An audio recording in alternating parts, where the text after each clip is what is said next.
Bola Barbie ketemu cowok Indonesia yang bisa bahasa Rusia. Nina baru saja tiba di Indonesia dengan wajah letih. Pesawat yang membawanya dari Moskow mendarat beberapa jam lalu, dan kini ia sudah berada di jalanan kota yang penuh sesak. Dari kaca jendela mobil sewaan yang ia tumpangi, terlihat kendaraan saling berdesakan, suara klakson bersahut-sahutan, dan orang-orang berjalan tergesa dengan pakaian sederhana. Bagi Nina, pemandangan ini terasa asing, jauh dari kota asalnya yang dingin dan tertata. Namun, di balik kekacauan itu, ada sesuatu yang hangat. Udara lembab bercampur aroma makanan pinggir jalan membuat hatinya sedikit tenang. Ia tidak datang untuk berlibur seperti turis lainnya. Perjalanannya ke Indonesia lebih mirip pelarian. 3 bulan lalu, hidupnya hancur setelah mengetahui tunangannya berselingkuh dengan sahabat dekatnya sendiri. Luka itu begitu dalam, membuatnya ingin pergi sejauh mungkin. Indonesia terpilih hampir secara acak, karena seorang teman lama pernah bercerita tentang pantai-pantainya yang indah. Mungkin di sana aku bisa bernapas, batinnya saat membeli tiket. Hari itu, Nina memutuskan untuk berjalan-jalan sendiri. Ia ingin merasakan kehidupan lokal, bukan hanya hotel mewah. Dengan peta digital di ponsel dan keyakinan seadanya, ia melangkah ke pasar tradisional yang ramai. Suara pedagang memanggil, anak-anak kecil berlari, dan aroma rempah memenuhi udara. Semuanya terasa riuh. Masalahnya, Nina tidak bisa bahasa Indonesia. Ia hanya menguasai bahasa Rusia dan sedikit bahasa Inggris. Setiap kali ia mencoba bertanya harga atau sekadar menyapa, pedagang hanya menggeleng atau menjawab dengan cepat dalam bahasa yang tidak ia pahami. Wajahnya mulai panik, tangannya berulang kali membuka aplikasi penerjemah, tapi koneksi internet buruk membuatnya frustrasi. Seorang ibu penjual buah menawarkan mangga sambil berceloteh cepat. Nina hanya bisa tersenyum kikuk. Ia menunjuk mangga itu, mengeluarkan uang kertas rupiah yang belum terbiasa ia lihat, lalu menyerahkannya begitu saja. Si ibu tertawa kecil, mengambil uang lebih dari seharusnya tanpa sengaja, membuat Nina semakin bingung. Berapa ini sebenarnya? Saya tidak mengerti. Gumamnya dalam bahasa Rusia, hampir putus asa. Di saat itu, seorang pemuda datang menghampiri. Rambutnya hitam, kulitnya sawo matang, dan pakaiannya sederhana, kaos polos dan celana jeans. Wajahnya bersahaja, tidak menonjol di antara kerumunan, namun senyumnya ramah. Dengan suara tenang ia berkata, "Ona bere tolko odin mango, ene nusno stolko deneg." Dia hanya membeli 1 mangga, tidak perlu uang sebanyak itu. Nina terkejut, matanya membesar, tubuhnya refleks menoleh. Seorang pemuda lokal, berbicara bahasa Rusia? Ia sempat ragu, mungkin ia salah dengar. Namun, pemuda itu melanjutkan dengan fasih, "Kalau hanya 1, cukup bayar 10.000 rupiah. Saya bantu." Jantung Nina berdetak lebih cepat. Ia segera menjawab dalam bahasa ibunya, Kamu bisa bahasa Rusia?" Suaranya nyaris bergetar karena tak percaya. Arya, pemuda itu, mengangguk sambil tersenyum kecil. Sedikit-sedikit, katanya dalam bahasa Rusia lagi, meski jelas ia cukup lancar. Ia lalu menoleh ke pedagang, berbicara dalam bahasa Indonesia, dan membantu menyelesaikan transaksi. Nina akhirnya hanya membayar dengan uang yang tepat, lalu menerima buah mangga yang ia beli. Rasa lega bercampur kagum membuat wajahnya berseri. "Saya tidak menyangka bertemu orang Indonesia yang bisa bahasa Rusia." "Bagaimana bisa?" tanyanya penuh penasaran. Arya tersenyum canggung. "Saya belajar sendiri. Dulu saya punya banyak waktu, jadi tertarik dengan bahasa. Rusia salah satunya. Tapi tidak banyak kesempatan untuk mempraktikannya. Jadi, ini pertama kali saya berbicara langsung dengan orang Rusia." Nina masih sulit percaya. Baginya, bahasa Rusia bukan bahasa yang umum dipelajari, apalagi di sebuah pasar tradisional di Indonesia. Ia menatap Arya lebih lama, seolah memastikan ini bukan mimpi. "Aneh sekali, aku merasa seperti menemukan rumah di tempat yang jauh sekali," ucapnya lirih, hampir untuk dirinya sendiri. Arya tidak terlalu mengerti maksud kalimat itu, tapi ia menangkap kesedihan di mata Nina. Kalau kamu butuh bantuan jalan-jalan di pasar, saya bisa menemani, katanya dengan nada ringan, seolah ingin meringankan beban yang tidak ia pahami sepenuhnya. Nina mengangguk cepat. Ya, tolong. Aku benar-benar tidak tahu harus bilang apa pada orang-orang di sini. Mereka lalu berjalan bersama melewati lorong pasar yang penuh warna. Arya menjelaskan dengan sabar, apa itu tempe, bagaimana cara makan sate, bahkan cara menawar barang. Sesekali Nina tertawa mendengar logat Rusia Arya yang lucu, tapi ia juga merasa hangat karena akhirnya bisa berbicara tanpa hambatan. Kenapa kamu belajar bahasa Rusia? Tanya Nina di sela obrolan. Arya terdiam sebentar, lalu menjawab jujur. Awalnya hanya rasa ingin tahu. Lalu semakin lama, saya merasa bahasa itu indah. Saya belajar dari buku, video, dan teman daring. Tapi saya tidak pernah punya tujuan tertentu, mungkin hanya karena saya suka. Jawaban itu membuat Nina kagum sekaligus heran.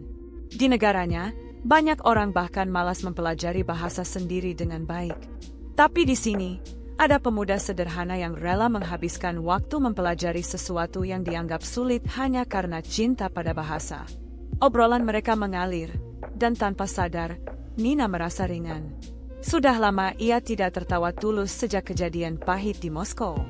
Setiap kalimat Arya terasa seperti jembatan yang menghubungkan dua dunia yang jauh berbeda. Namun, di balik senyum Nina, masih ada luka yang belum sembuh. Setiap kali Arya menatapnya dengan ramah, hatinya berbisik, apakah aku bisa percaya lagi pada seseorang? Pertanyaan itu terus menghantui. Hari mulai sore, cahaya matahari menembus sela-sela atap pasar. Nina duduk di bangku kayu sambil memakan mangga yang baru ia beli. Arya duduk di sampingnya, bercerita tentang masa kecilnya di desa, tentang keluarganya yang sederhana, tentang pekerjaannya yang tidak tetap. Semuanya ia ceritakan dengan apa adanya, tanpa topeng. Nina mendengarkan dengan sungguh-sungguh. Ada sesuatu dalam kesederhanaan Arya yang terasa menenangkan. Tidak ada pamer harta, tidak ada kebohongan manis. Hanya cerita jujur seorang pemuda yang berusaha menjalani hidup.